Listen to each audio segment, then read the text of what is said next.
আমার ভাইকে রেখে আমি পরীক্ষাতে বসতে পারবো না না না। 1952 থেকে 71 পর্যন্ত যখন ছাত্ররা দমেনি, আজকে 2024 2040 পৌঁছানো ছাত্ররা দমবে না। আমি বলবো আপনারা এক একজন এক একটা প্রধানমন্ত্রী, আপনারা এক একজন একটা প্রধানমন্ত্রী।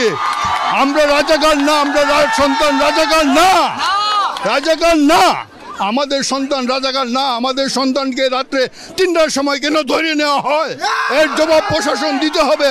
সকল ছাত্রছাত্রী, সকল শিক্ষককে আমি আন্তরিকভাবে ধন্যবাদ জানাচ্ছি আমাদের সাথে আজকে যোগ দেওয়ার জন্য। আমি খুবই শর্টে একটা কথা বলবো। টেলিভিশনে আইনমন্ত্রী বারবার বলছে শিক্ষার্থীদের বিপক্ষে কোনো মিথ্যা মামলা দেওয়া হবে না, যে মিথ্যা মামলা দেওয়া সেগুলো প্রত্যাহার করবে। তিনি কি তার কথা রাখতে পেরেছেন? এই ধরনের মিথ্যা কথা আমরা কি মানতে পারি? আমাদের ভাইদের ধরে নিয়ে যাচ্ছে, বাসা থেকে ধরে নিয়ে যাচ্ছে। নিরাপত্তা কোথায় সরকার থেকে? তারা বারবার বলছে সরকাররা যে আমাদের নিরাপত্তা দিচ্ছে, নিরাপত্তা আজকে কোথায়? আমিও জানতে চাই, সবাই জানতে চায়, জানতে চাই, জানতে চাই, জানতে চাই, জানতে চাই। আর আমাদের বাবা ট্যাক্সের টাকা দিয়ে আপনারা আমাদের উপর গুলি করতেছেন। এই দেশটা কারোর বাপের না, এই দেশটা সবার, জনগণের। আমার ভাই মুক্ত হবে, এরপর আমরা সবাই মিলে পরীক্ষা দিতে বসবো। কি দোষ ছিল আমার ভাই স্বপনের, স্বপ্নর কি দোষ ছিল মুগ্ধ ভাইয়ের? যে মুগ্ধ ভাই সামান্য পানি বিলে বেড়াচ্ছিল। একটা স্বাধীন দেশে একজন পিপাসা যে পায় তাকে পানি খাওয়ানো কি অপরাধ? দেশে একজন তৃষ্ণার্ত মানুষকে পানি খাওয়ানো কি অপরাধ? একটা ছোট্ট 6 বছর মেয়ের ছাদে যাওয়া কি অপরাধ? একটা ছোট্ট মেয়ের জানালার শিক ধরে দাঁড়ায় থাকা কি অপরাধ? তাদের কি অপরাধ ছিল যে তারা গুলিবিদ্ধ হলো? তাদের কি অপরাধ ছিল?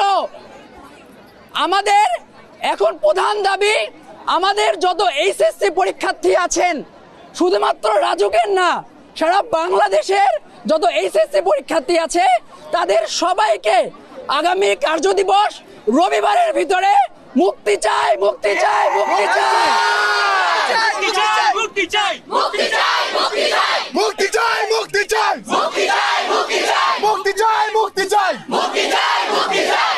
1952 থেকে 71 পর্যন্ত যখন ছাত্ররা দমেনি, আজকে 2024 2040 পৌঁছানো ছাত্ররা দমবে না।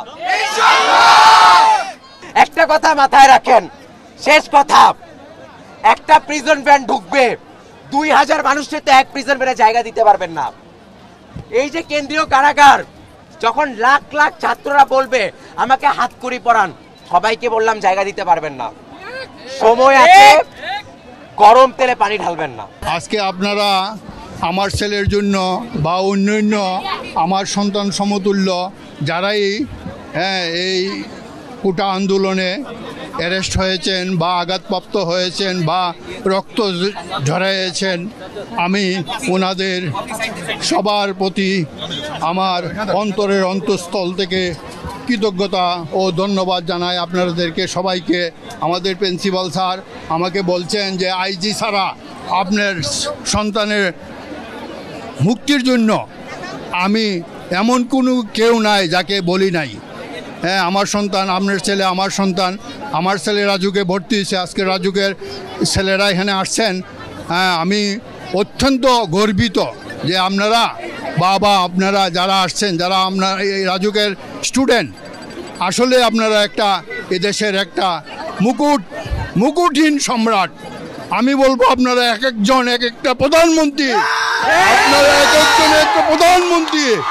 আমরা রাজাকার না, আমরা সন্তান রাজাকার না, রাজাকার না, আমাদের সন্তান রাজাকার না। আমাদের সন্তানকে রাত্রে 3টার সময় কেন ধরে নেওয়া হয়, এর জবাব প্রশাসন দিতে হবে। আমার সন্তানের ফর্ম টিচার, আমার সন্তানের ফর্ম টিচার, উনি অক্লান্ত পরিশ্রম করছেন। উনার আর প্রিন্সিপাল স্যারের বা আপনাদের অবদান আমি জীবনে ভুলতে পারবো না, অনস্বীকার্য এটা। হ্যাঁ, সমস্ত শিক্ষার্থী ভাইরা, আমার বাবারা, আমার সন্তানের মতো, হ্যাঁ, তোমরা তোমাদের আন্দোলন চালিয়ে যাও, তোমরা সৎ পথে আসো, সতের জয় হবেই, হবেই, হবে, হবে। আমাকে শিক্ষামন্ত্রী সাহেবও ফোন করেছিলেন। হ্যাঁ, তো উনি বললেন আপনার সন্তানকে কেন যাইতে দিলেন? আমি বললাম দেখেন স্যার, আমার সন্তানকে আমার সন্তানের অধিকারের জন্য সে গেছে, ও আমার জন্য কিছু করতে যায় নাই, আমাকে কোনো ফ্লড বা রাজুকের কোনো ফ্লাডের জন্য ও যায় নাই, ও গেছে তার অধিকার, তাদের অধিকার, ছাত্রদের অধিকার প্রতিষ্ঠাদের জন্য। এবং এদেশে যত আন্দোলন হয়েছে 52 থেকে ধইরা, সব আন্দোলনের মূলে ছাত্ররা, এবং ছাত্ররাই এই আন্দোলনের অগ্রদূত, এবং ছাত্ররাই পারবে এই দেশে সুখ শান্তি সব কিছু আনতে।